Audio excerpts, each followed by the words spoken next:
The deaths of 4 Special Forces soldiers in Niger this month have sparked wider debate about military service, the civilian-military divide in the United States, and the contours of public discourse about one of the country's most hallowed communities, the families of troops killed in combat. When White House Chief of Staff John F. Kelly defended President Trump's call to the wife of one of the soldiers killed in Niger, the former 4-star general stressed the lack of a prescribed script for any president. If you elect to call a family like this, it is about the most difficult thing you could imagine. There's no perfect way to make that phone call, Kelly told reporters Thursday. His son, Marine First Lieutenant Robert M. Kelly, was killed in Afghanistan 7 years ago. But Kelly's defense of Trump, beginning with a vivid description of how dead troops make their way home, turned into a lecture on how Americans do not understand the military community's sacrifice.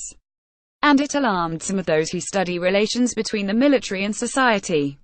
White House Chief of Staff John F. Kelly speaks to reporters at the White House on Thursday about President Trump's call to the wife of a soldier killed in Niger. Pablo Martinez Monsiváis, former senior officials such as retired Gen. David Petraeus and retired ADM. Mike Mullen have argued that divisions between troops and civilians can exacerbate misconceptions about post-traumatic stress and make obtaining civilian employment difficult for veterans. And they have championed efforts to bridge the gaps in understanding. Kelly's remarks work against those efforts, said Corey Sharkey, a fellow at Stanford University's Hoover Institution and co-editor of the book Warriors and Citizens with Defense Secretary Jim Mattis. My guess is that military families will pull themselves further into the community because they don't want to be politicized, Sharkey said. Kelly's remarks broaden what had been a relatively insular discussion among military families, veterans and scholars. It begins with a basic premise, that civil society and military circles are culturally, socially and geographically distinct, a form of isolation with real consequences for the country. The last 16 years of war have been carried by a narrow slice of the population, and the burden is heavy, but not wide, said Phil Carter, a former Army officer and director of the Military, Veterans and Society program at Center for a New American Security, a Washington think tank. Carter said that Kelly's comments echo a prevalent attitude in some military and veteran circles, a feeling of pride for taking on a tough job in some of the most dangerous places on Earth, coupled with a simmering resentment of civilians oblivious to their mission. Kelly appears to personify that attitude, Carter said. His entire adult life was spent in military, and he has given his literal flesh and blood in the form of his son's death, Carter said. I think he sincerely feels most Americans don't understand his life of service and sacrifice. Carter and others said it can be difficult for many Americans to encounter military families. Fewer than 1% of the population currently serve in uniform, and 7% in military veterans. The number of Gold Star families, the term for those who lost a family member to combat, is about 7,000 from Iraq and Afghanistan. We don't look down upon those of you that haven't served, Kelly said Thursday.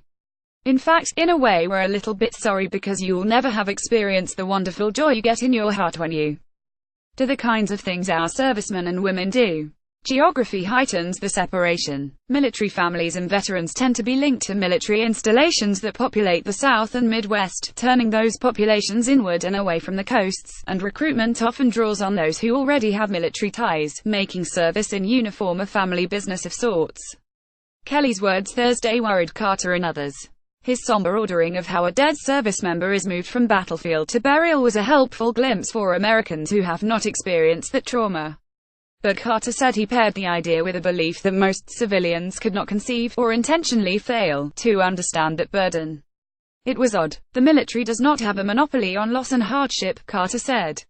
Another moment also struck a dissonant note. When Kelly ended his remarks by accusing Rep. Frederica S. Wilson DFLA, of using a dead soldier for political points, he told reporters he was only interested in questions from those who had a direct connection to those killed in combat.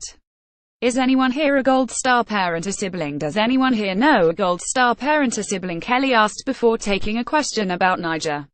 Analysts were taken back by his stance, which they said suggested discourse about those killed in action can only reasonably occur in the walled-off segments of society where losses on the battlefield are most directly and painfully felt. John Kelly is right that Americans have fallen out of practice of how to speak about grieving military families, Sharkey said. but that's because of the happy circumstance that the country is not subject to the draft of large wars. That gap is not the fault of average Americans. That portion of Kelly's reaction nagged at Phil Klee, an Iraq War veteran who wrote the short story collection Redeployment, winner of the National Book Award. Veterans feel very keenly that America is disengaged from these wars. The problem is not going to be fixed with the idea only people who are personally involved have the right to ask questions, Klee said.